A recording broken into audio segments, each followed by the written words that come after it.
C as in creation. Hey! What's it stand for? Young Earth Creationists. They're funny. They're so cute. Young Earth Creationists, they are, well, creationists who think the Earth is young. Oh, they tried to make it sound more scientific, didn't they? They added an ist. Creationist, scientist, you know what I'm saying? They're trying. They couldn't just come out and say, the Bible. No, they wanted to make it sound like, hey, this is like a theory. This is like a science here. They think the Earth is, by the way, and it's open to interpretation and belief, but I've heard as far back as 4,000 BCE to 10,000 BCE. That's kind of where they said, okay, that's as wild as we'll get. Okay, how did they get this range of numbers, you may say? What scientific method did they use? Well, I'll show you. They used this book right here. It's the Bible, and what they did is they got dirt samples, and they went, no, I'm just kidding. No, but they did use this book. They went to somewhere, I think in Genesis early on, there's a whole thing about a lineage of families, you know, like, it's a long-winded little tale about Adam gives birth to a son named Seth, and Seth begot Jazamel, and Jazamel begot Gargamel, and it fucking goes on, and you're just like, okay, it's a real page turner. We get it. A lot of people.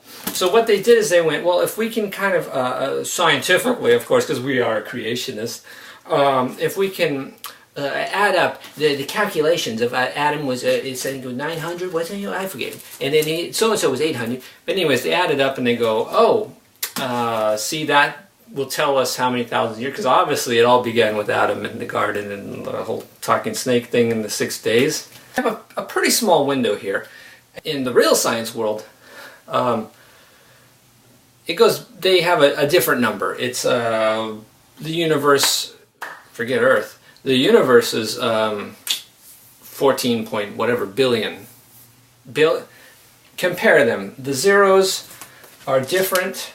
14 and oh geez. Oh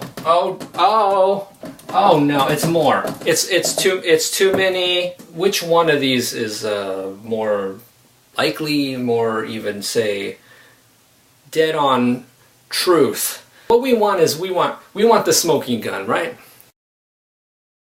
Okay, well actually, correction here.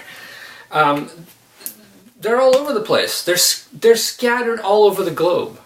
That's right. And I'm not even talking about the stuff like fossils. The fossil record that shows animals evolving over a little bigger time than the couple thousand years. Not even using that. I'm going to throw that evidence out. We don't even need it. I got something better. Okay, so what are these obvious, in-your-face physical evidence smoking guns? They're a little thing, well, or a very big thing, I like to call a crater. Some are the size of a puddle, depending on how big the rock was that flew down from space and smashed into the earth. Some are as big as a canyon, some have lakes, they form... Okay, so why is that evidence that the earth is older than a couple thousand years, you say? Scientists, real scientists, they go out, they don't just, yeah. They actually go out in the field and they use dating methods like carbon dating, stuff to test radioactivity. They use more than one, by the way. I think that's important to say. They don't use one. That would be stupid. You know, you use one, go, this number seems... You'd have nothing to compare it to. You have to do more than one. And then when you see a number that's all in the ballpark across the board, that's when you can go, okay, the poor bastards, if only they had the one book and they went, hugga, hugga, but they don't. Now, hold that thought about the crater thing, but I want to cut to another side story here. I'm going to tie it in at the end. Dinosaurs, remember them? Let's talk about them for a second. Well, they're not around today. Did you hear about that? And you went to Jurassic Park and they died. And scientists with their dating methods and stuff, they think that they died, well, 65 million years ago. In layers of soil you find fossils and you can see them going. All the fossils stopped at a certain layer. They died, none after here. No humans found in any of the dinosaur layers too, by the way. This layer, it's got a real scientific name. It's abbreviation KPG boundary layer. Okay, but it's a way, the nickname's the extinction layer because all the dinosaur fossils stop there. And this layer is found across the globe. This layer is filled with a mineral called iridium, and it's not as common found on Earth's surface, but it's very common to be found in meteors. I'm gonna humor this small time scale. Let's just say I'm gonna go with the 10,000 years. Okay, so here's 0, and here's 10,000. One crater, one example. And that would be the it's got an X in it, fuck. That one, because that's a big motherfucker. This one carved out a giant fucking section of the Yucatan Peninsula in Mexico. It is dated by scientists to be about 65 million years old. Remember? Yeah. Coincidence? Nah. This would have engulfed damn near most of the world in a ball of fire, and even if you survived the first initial blast, which the dinosaurs apparently didn't, then you have all the fun aftermath. Smoke.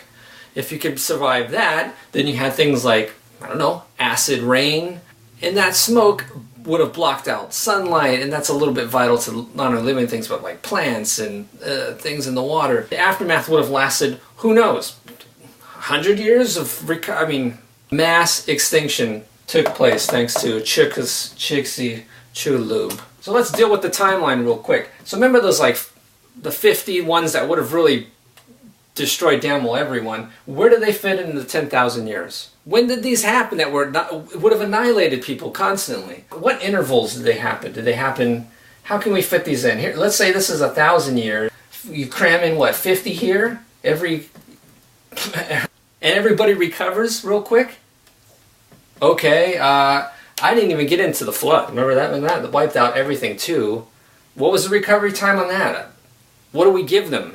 How do you recover all the animals and people all over the globe from either the meteors or the ark and all that? You want to cram that in there too? Fine. I'll give you 1,000 years. I don't know. Even if every 1,000 years you had everybody wiped out by one of the many meteors,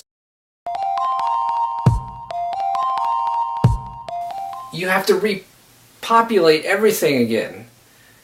There's not enough time. And this bad boy happened. I only need this one. I don't care where you place it.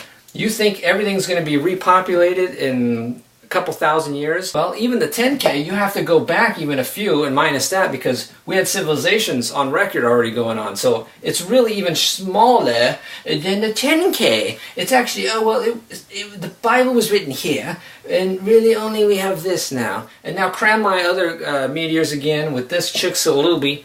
And what do we got here? Oh, and the flood too, mind you. Oh, jeez. Old ass Earth. At least that's the conclusion that any sane person would come to. But it says right here that Zayadada said that Gargamel, and then the Earth's young. No.